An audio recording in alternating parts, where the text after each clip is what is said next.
sa leeg ko, bababa sa aking. At mas pag-uusapan.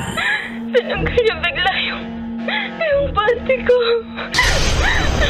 Mga sikretong dito mo lang mapapakinggan. Top Secrets. Top Secrets. Top Secret. Top Secrets.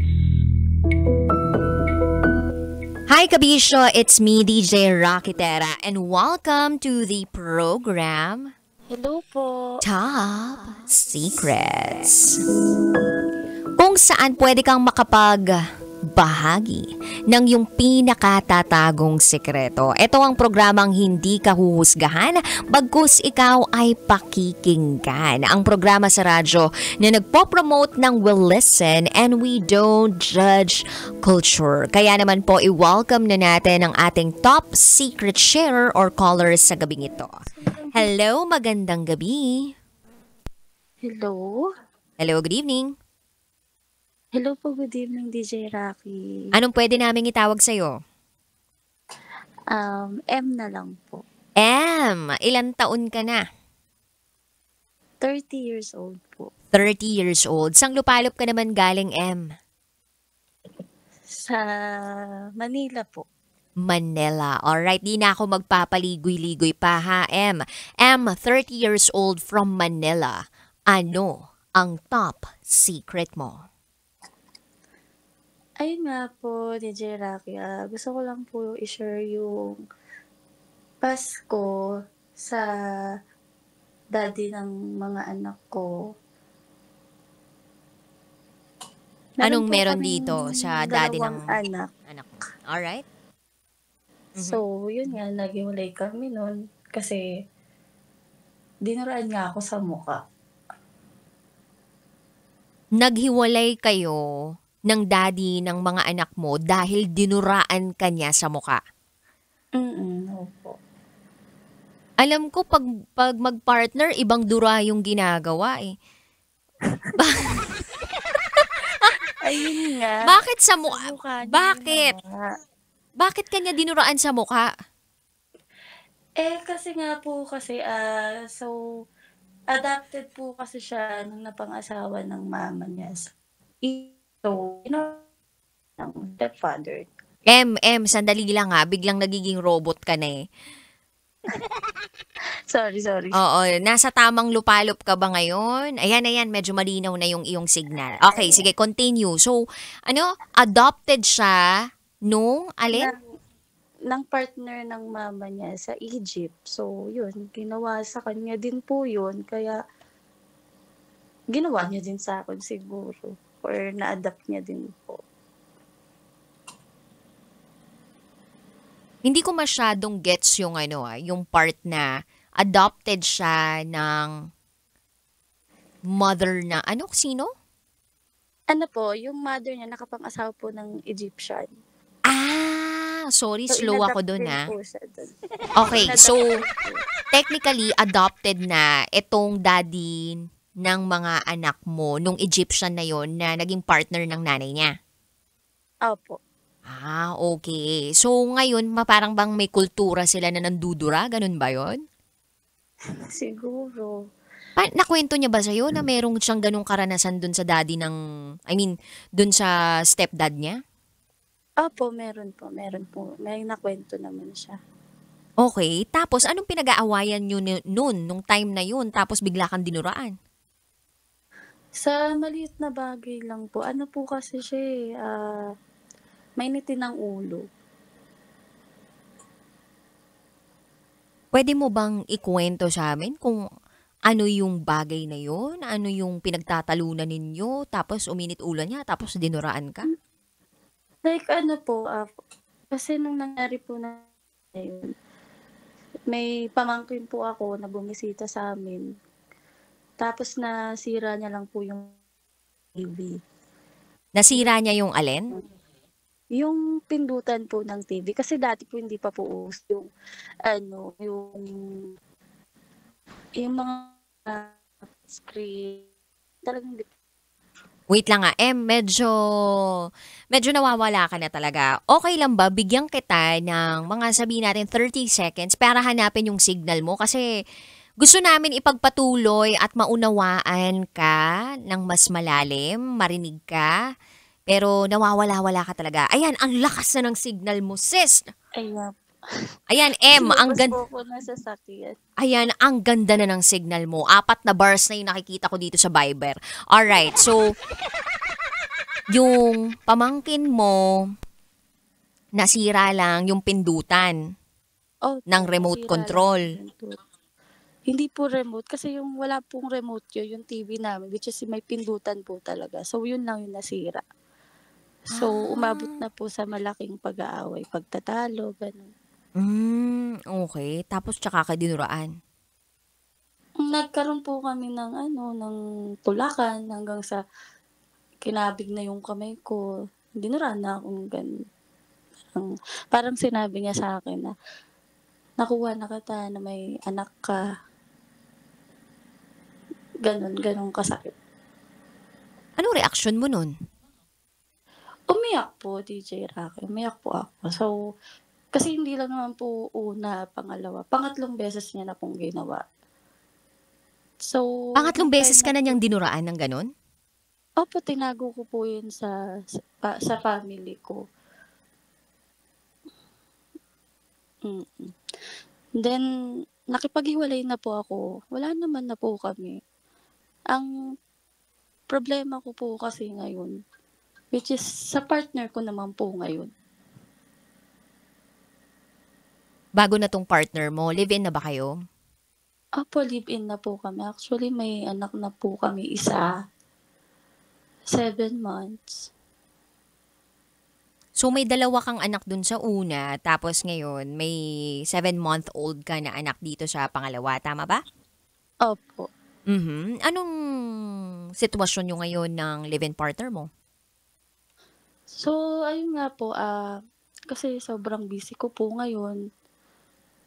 Then, ang dami ko rin naman pong naging problema. Tapos, dumating sa point na hindi ko rin po nabibigay yung para sa kanya. Yung parang eklabos na kailangan na ibigay talaga ng isang babae. So meaning ayaw mo munang bumuka ka, ganon? Hindi, nabigay ko naman po. Ang problema po kasi sa sobrang busy, wala po akong time na kasi stay in po ako sa work eh.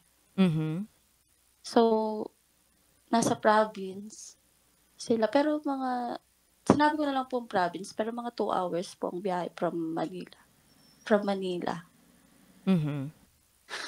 Then, dumating sa point na may nakita ako sa Telegram niya na, ayun, naghahanap siya ng babaeng magbibigay siguro sa kanya ng Nang ano? ng kailangan niya. Ano ba tong kailangan niya? Na kailangan ng bilang mag-partner.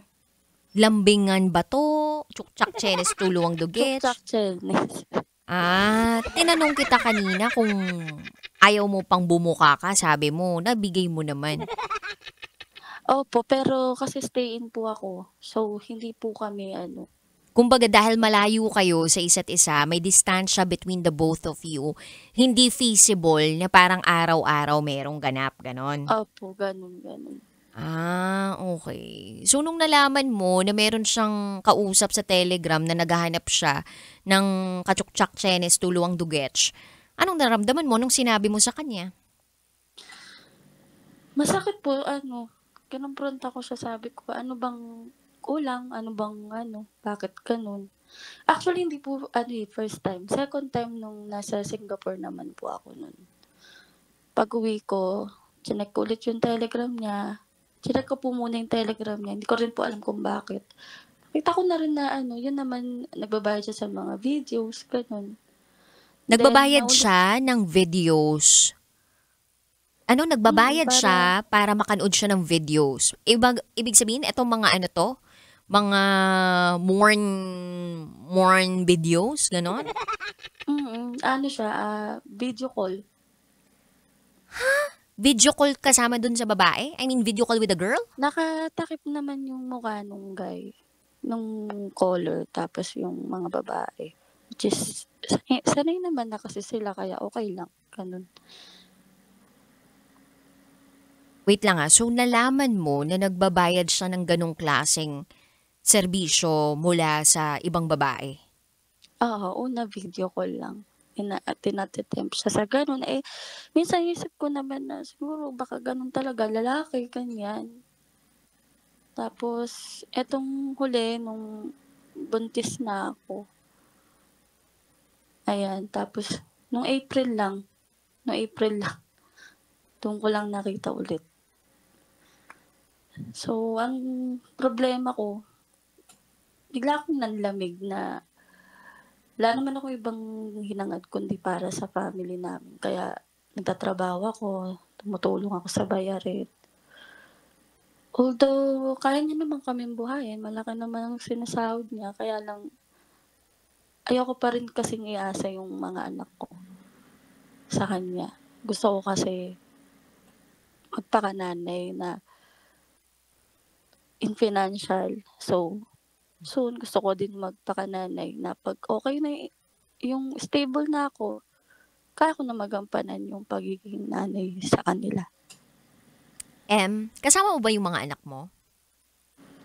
Opo, kasama ko.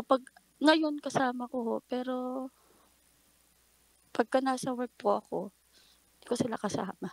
Mga ilang araw kayong hindi nagkikita?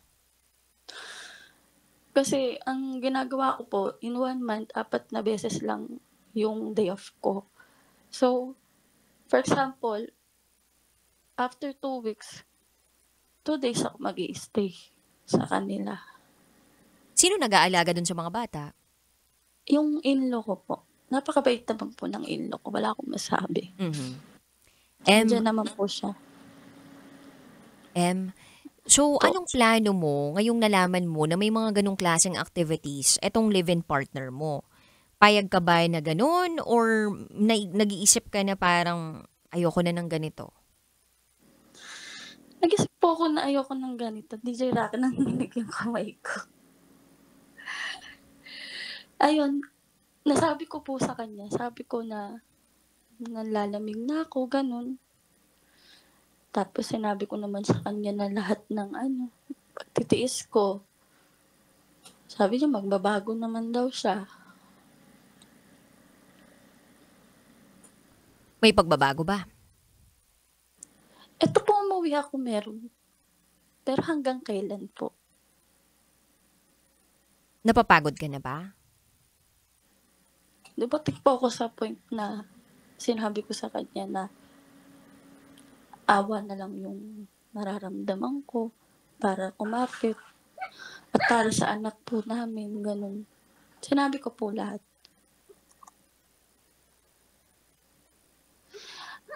Ang gusto ko lang po kasi, alam ko po alam niyo po ba idol din niya po kayo? Lagi din po siya nakikiting. Oh, thank you, Thank you din sa kanya. Pero alam niya na ayoko ng mga nagloloko. Charot. Ano naman po, DJ Ra? Hindi naman siya nagloloko. Wala naman po siyang, umamin naman po siya na ganun sa part na na-tempt siya, na curious siya, pero hindi niya pa naman daw po ginagawa. Sa ibang tao? Opo, hindi naman daw po siya nakipag-tsok-tsakat. So anong definition mo ba ng cheating? Yung panunood niya ba o pakikipag-video call niya sa ibang babae na merong ganong klaseng eksenahan? Hindi pa cheating yon? Palagay mo ba nanonood lang siya ng pelikula noon? Ano sa palagay mo? Hindi ko na rin po alam sa sobrang mas inuna ko. Ayoko na lang din po kasing sabihin na naglolo ko sa mga part na ganun. Ang pinakamasakit lang sa akin, kasi yung video call lang yun, okay lang. Bayad ka. Pero yung kikitain mo, yung kasi dumating na po siya sa part na natatempt na siya na na details, na kiningi na yung details. Tas nung nahuli ko, nung ano, sabi ko, ang galing naman, no? Pwede sa lahat. Wag lang dun sa mismong, sa Manila, ganun. Wag lang dun. Kasi baka nga mahuli ko, ganun. Mhm. Ayun, sabi niya, nung tinanong ko naman po siya na, ano bang gusto mong mangyari? Gusto mo bang maging maayos yung pamilya mo? Kasi, ano yung family po, hindi po sila broken family. Kami po ang broken family. So, sa dami ko pong napagdaanan sa mga ex. So, yung taong ayoko nang mawala. So, yung taong binuo ako. Although, nagawa naman po yun. Thankful ako kasi tinanggap niya kami ng mga anak ko po. Wala akong sumbat kahit ano pong narinig sa kanya. Nagpakaama naman po talaga siya. Kaya minsan, J. Rocky, ano po bang susundin ko? Yung puso ko o yung para sa pamilya na lang po? Wala bang ibang paraan para mas magkalapit kayo nitong partner mo? Neto po kasi wala pa pong hindi naman po kasi wala naman po akong tinapos na kagaya niya na kahit na maghanap lang sa website, makakahanap. Kahit na work from home. Ako po kasi lang ako second year high school lang po ako. Kaya, Wait lang ha. Alam mo, nag-cheer sa'yo yung mga aso nyo ngayon na nandyan. Mga aso mo ba yan? Opo, kaya po nasa sasakyan po ako. Kaya lang sobrang hina ng signal eh. Kaya ka ba tinatahulan kasi nakikita ka nila?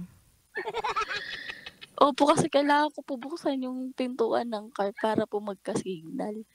Okay. So, pag hindi mo binuksan yung pintana, walang signal, ganon. Parang ganun po kasi Okay, nag-e-emote ka na, nandun na ako, kaya lang sobrang nakakadistract yung mga aso. Pasensya ka na ha. Hindi ka na namin masyadong marinig dahil masyado nang malakas yung tahol ng mga aso mo eh. ayan po, DJ Rocky. Ayan. Okay, sige. Continue. Ayun po, pasensya na po ulit. Yun nga po ang inaano ko. Kasi thankful ako kasi kahit anong sumbat, kahit anong wala po akong narinig. Nibigyan niya po ako ng pera, wala akong narinig na hanapan niya ako. Wala akong narinig. Kaya minsan iniisip ko, baka hindi ko nabibigay yung pangangailangan.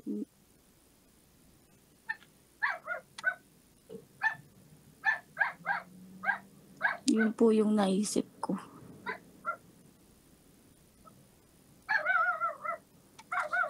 Nag-update ka naman sa kanya. Opo, nag-update po ako. Nag-update po ako sa lahat. Nag-I love you ka. Opo, nag-I love you din naman po ako. Naging sweet naman po ako sa kanya. Nagluluto. Pag nandyan ka, nagluluto ka. Opo, nag-aalaga naman po ako sa mga bata. Minamasahe Lahat mo naman ba po. siya paminsan? Opo, kasama din po yun. Pag ganun, i-total package mo na, di ba? Samahan mo na ng masahe sa lahat ng parte, ganun. Ayun nga po kasi, wala po akong hilig sa ganun. Sa tsuktsakan. Paano ka nakatatlo, sis? Ano po kasi, yung sa una kong, yung sa dalawa po, kasi yung ex ko po nun, kahit tulog ako, ginagalaw ko. Pasensya ka na, hindi ko mapigilang matawa dito No judgment at all, pero totoo ba yan na natutulog ka o sige lang gawin mo lang sa akin? Walang ganun? I mean, may ganun? Opo, bata pa po kasi ako nun. Ano yun? Tulog ka talaga o nagtutulog-tulugan ka lang or pagod ka, ganun, kaya pumikit ka lang? DJ Rocky, tulog po ako, nagigising na lang ako. Na gaganunin niya ako hanggang sa paubaya ko na lang, okay na, ganun. Pero ano ka naman doon? Willingly mo naman ibinigay yung sarili mo doon sa ex mo na yon, doon sa unang dalawang naging anak mo. May time na ayaw po kasi pagod din ho ako. Pero, syempre, as a partner, gusto niya, bigay na lang, ganun. So wala ka masyadong hilig doon. Minsan ba naisip mo na parang etong klaseng act na to is one way also of showing love doon sa taong mahal mo? Maybe po, kasi ano siya eh. Ayun po yung ano niya eh. Tingin ko doon po ako nagkulang. Yun nga lang po eh, yun yung hindi ko maibigay. Kasi wala po akong hilig sa ganun. Kahit dyan sa pangatlo mo, paano nabuo yan? Eto po ano, talagang gustong gusto niya na po kasi talaga magkaanak. Kaya ayun, pinush po namin. So yun, willingly ka naman na sinurrender mo yung Ako, sarili mo? willing din naman po ako na surrender lahat. Pero neto po kasi, wala akong hilig, ganun.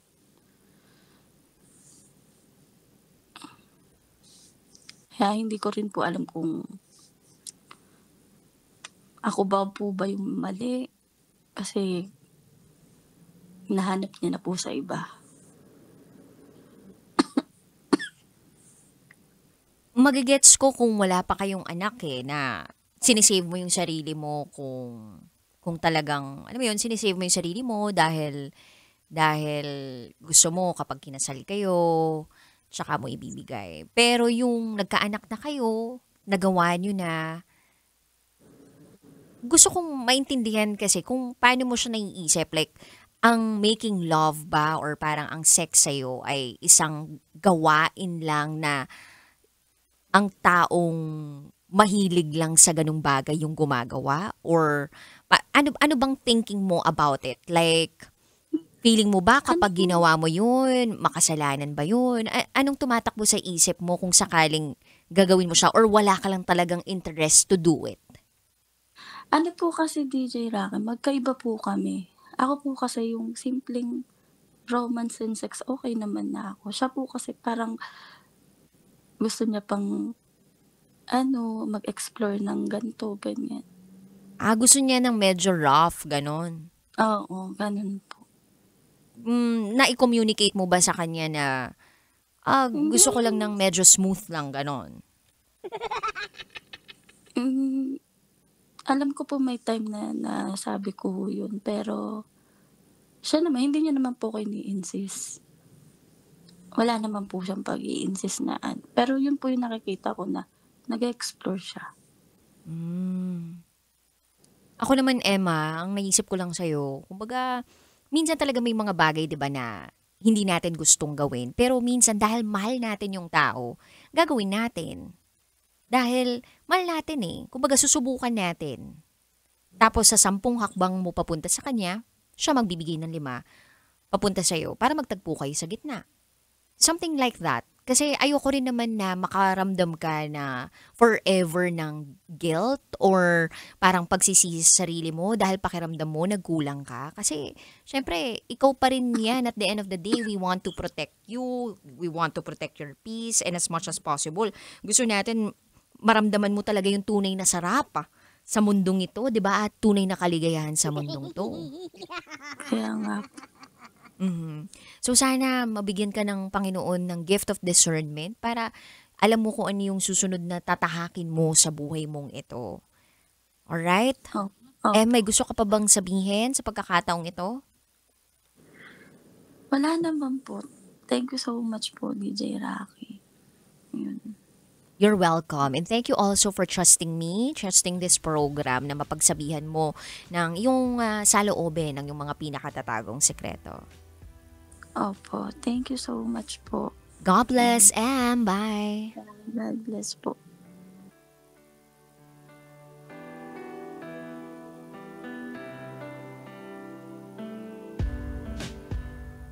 Kayo ba?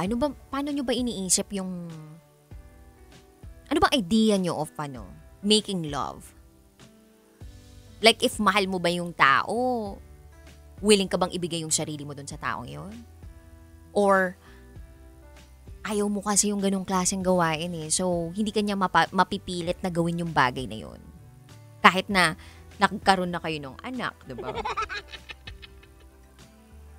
Medyo nagulat lang ako doon sa part na nagkaroon na sila ng anak, pero hindi niya pala gusto yung ganong klaseng gawain of baby making. Iba-iba talaga yung tao eh. Dito natin mapapatunayan na iba-iba yung wiring natin. For some people, they see sex or making love as a way or as something very precious sa pagpapakita ng pagmamahal nila dun sa partner nila o sa asawa nila. Pero para sa iba naman, parang it's not really my thing eh. May ganun. Oo, na-try ko, nagkaanak kami dahil doon, pero hindi ko talaga gustong gawin yun eh. Pero paano yun? Alam nyo ba na isa yun sa grounds of annulment kung kasal kayo? Di ko sure lang. Charot! Di ko sure kung magtatagal kayo, kung ganun. Kung kasal Ay nako. But anyway, kabisyo, sana talaga makapag-isip-isip kayo ng mabuti kung sakaling nandun din kayo sa ganong klaseng sitwasyon. At sana hindi na humantong dun sa paghahanap ng iba dahil lang may kulang. Sana mapag-usapan agad bago pa hanapin sa iba yung pagkukulang na yun. And again, it takes two to tango. Hindi pwedeng iisa lang. Hindi pwede yung isa lang, yung sumasama yung loob, nagkukulang, or naghahanap ng kulang rather. Tapos yung isa naman, nagkukulang pero hindi nasasabihan. So you need to communicate and really understand each other. Alamin kung saan ba nanggagaling talaga yung bawat isa. Anyway, bukas magsama-sama tayo ulit. 9:00 ng gabi hanggang hating gabi. Kapiling ang Basa Princess ng Love Radio, DJ Raketera. At ikay nakatutok sa 90.7 Love Radio. Kailangan pa bang i-memorize yan? Basic. This is Top Secrets.